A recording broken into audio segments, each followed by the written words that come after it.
Amazi ni kimwe mu bintu by'ibanze umubiri wawe ukeneye kugira ngo ugire ubuzima bwiza, ugire uruhu rwiza, ugire igogora ryiza ndetse ugire ubuzima bwiza muri rusange. Tuguhaye ikaze kuri channel ya Nutrimed Plus, muri kumwe nanjye nutritionist Mfiteyesu Leah. Tumaze iminsi turi kuganira ku bigendanye na essential nutrients cyangwa se intungamubiri z'ibanze umubiri ukenera kugira ngo ubeho.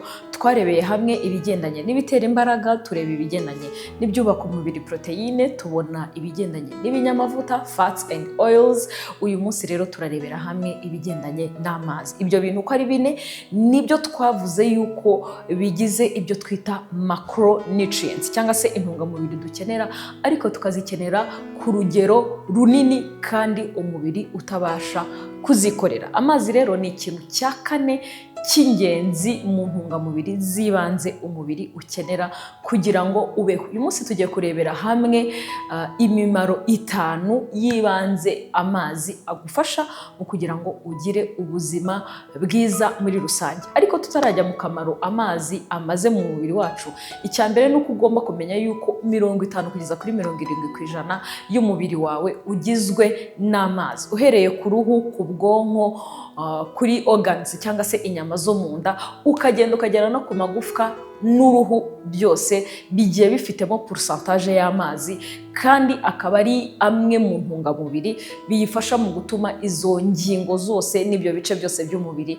bibasha gukora neza.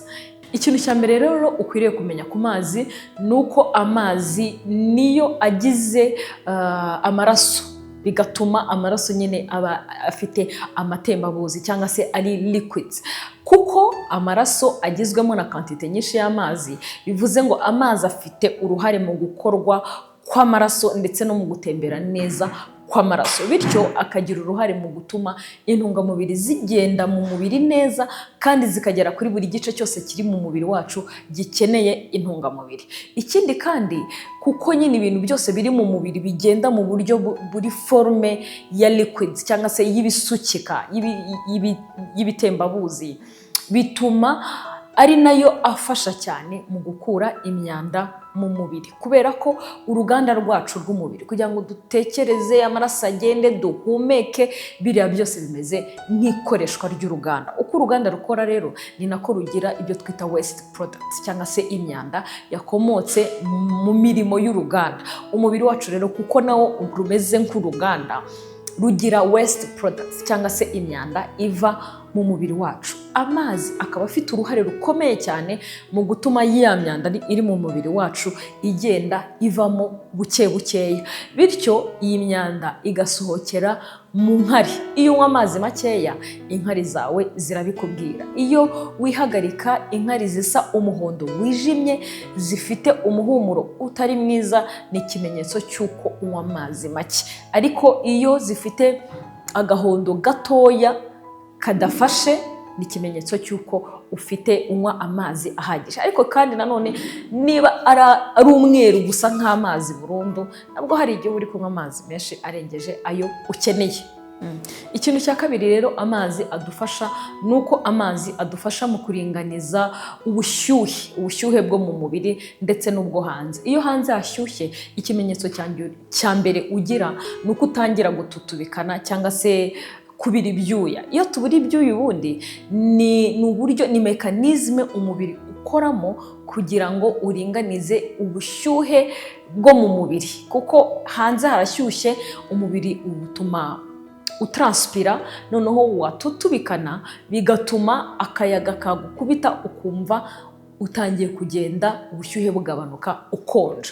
Rero amazi ni kimwe mu bintu by'ibanze mu kuringaniza ubushyuhe bwo mu mubiri, cyangwa se igihe ubushyuhe bwo hanze n'uburi mu mubiri bitandukanye, habaho gutranspira cyangwa se hakabaho gututubikana, bigatuma ubushyuhe bwo mu mubiri wawe buba buringaniye. Buri uko haba hashyushye kose, ubushyuhe bwo mu mubiri ntabwo burenga hagati ya degree 36 n'ibice 5 na 37. Iyo byarenze haba hajeho uburwayi, regardless, bititaye yuko kirima yashyushye cyane, byagenze gute, cyangwa se hanakonje cyane, ubushyuhe bw'umubiri wawe bugomba kuba ari bumwe. Iyo bubaye bwinshi haba hajemo ikibazo, kandi niyo bubaye bukeya nabwo ni ikindi kibazo, bishobora gutera gupfa cyangwa se umuriro mwinshi nawo ugatera ibindi bibazo mu mubiri wawe.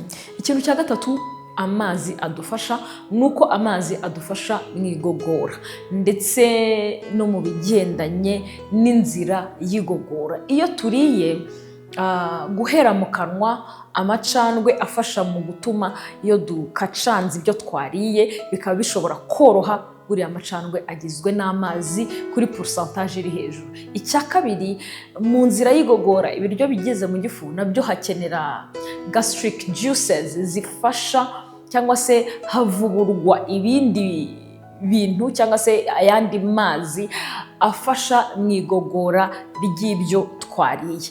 Ariko uretse n'ibyo ngibyo, iyo tutanywa amazi igogora ryacu rigenda nabi, bigashobora gutera n'uburwayi bwa constipation. Ariyo mpamvu abantu batanywa amazi ari mu bantu ba mbere bibasirwa n'uburwayi bw'impatwe, bitewe n'uko kugira ngo ibiryo twariye bizagende bice mu gifu, urura rutoya urura runini, iyo nzira iba ari ndende, bishobora kugera igihe cyo gusohoka ari imyanda byumagaye bitewe n'uko unywa amazi makeya. Ukwiriye rero kwireba niba uzi kujya urwara constipation, ukareba ese unywa amazi ahagije atuma imyanda izajya gusohoka idakomeye itumagaye, bityo bikantera uburwayi bw'impatwe cyangwa se aribwo twita constipation. Amazi rero ni kimwe mu bizakurinda constipation, ariko kandi binatume digestion, igogora ryawe rigenda neza.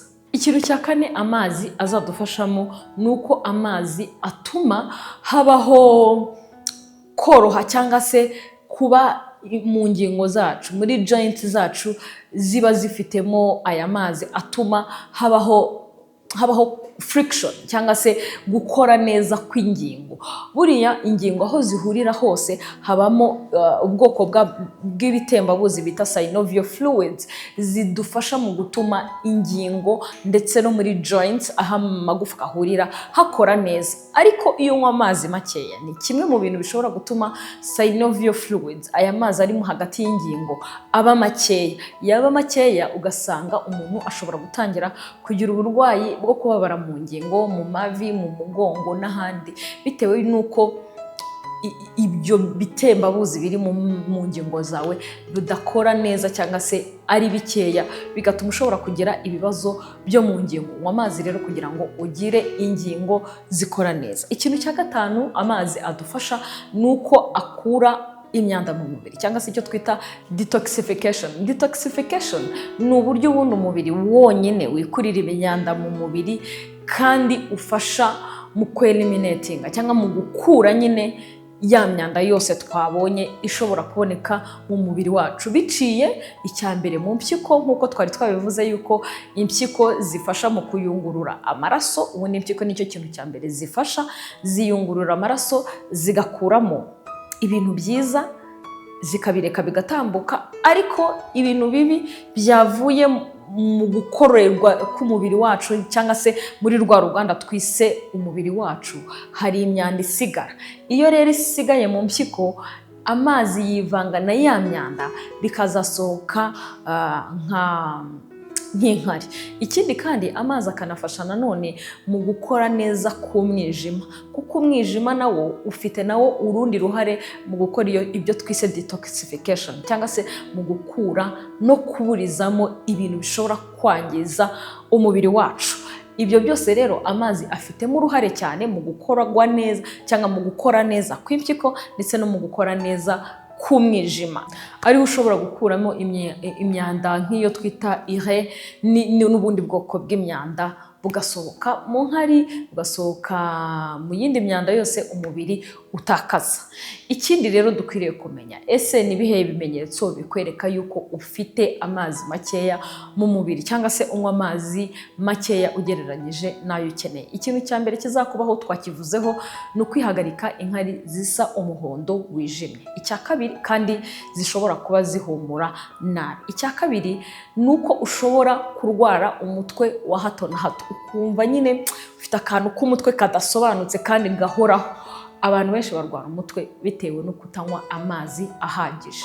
Umutwe kandi ntabwo ugenda wonyine, ahubwo ushobora kugendana no kumva ufitemo akantu ko kuzengera ndetse n'umunaniro ukabije udasobanutse, kumva uhorana umunaniro utazi impamvu zawo.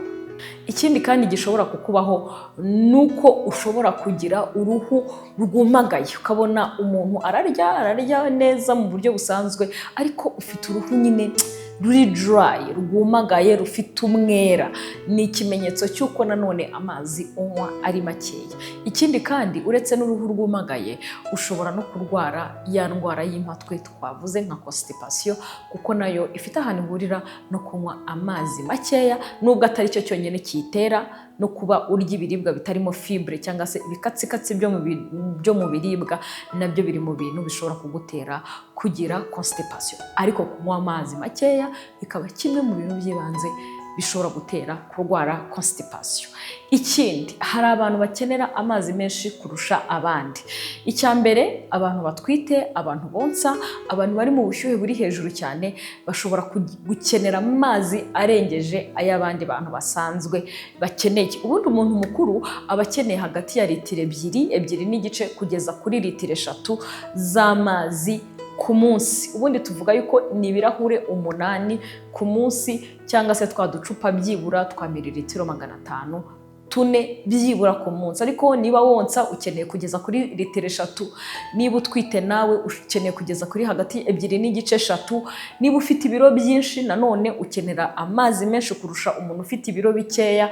Ikindi, niba uri muri weather, muri climat ishyuha cyane, nawe ukenera amazi menshi ugereranyije n'abantu bari muri klima ikonje. Impamvu ni iyi: wa muntu uri muri klima ishyuha, mu kirere gishyushye, aguma atranspira cyangwa se abira ibyuya, bityo amazi atakaza akarushaho kuba menshi.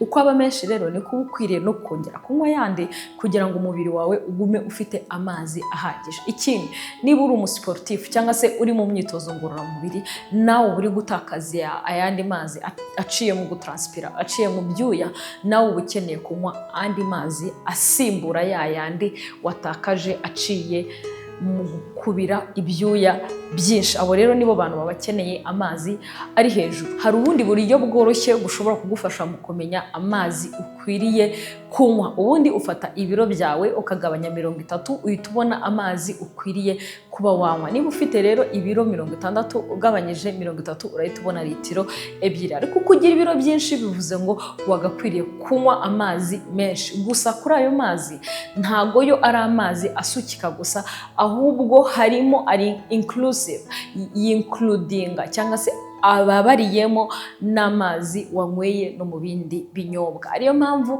nk'umuntu ufite ibiro byinshi 90 ushobora kubona litiro 3, ibiro 120 ukabona litiro 4, ariko si ngombwa ngo ayo mazi litiro 4 zose zive mu byo wanyweye cyangwa mu mazi wanyweye, ahubwo haba harimo n'icyo cyayi wanyweye, niba se hari potage wanyweye cyangwa igikoma, byose biba biri inclusive muri za litiro 4. Ariko bikaba byiza, aho ngaho reka bibe clear, bikaba byiza ko byibura hari amazi litiro 2, hagati ya 2 n'igice y'amazi wanyweye, y'amazi asukika. Hari abantu badashobora ariko kunywa amazi. Ushobora kwibaza ngo ese ngewe ko rwose amazi yananiye nabigenza nte? Niba amazi yarakunaniye, ushobora kugerageza gushyiramo akadimu gakeya, ushobora kugerageza gushyiramo cloves, cyangwa se gushyiramo, ushobora no gukatiramo orange, cyangwa se ugaflavoringa, ugatuma amazi aba afite iyindi mpumuro cyangwa iyindi test, ubundi buryohe, ariko still y'amazi nayo arabara mu mazi wanyweye. Ntabwo amazi tunywa agomba kuba ari y'amazi nyine uko yakabaye, ahubwo kuba wa flavoringamo still nayo abara nk'amazi ukenera ku munsi, uba ushobora kuyabaramo mu mazi ukeneye kunywa uwo munsi. Gusa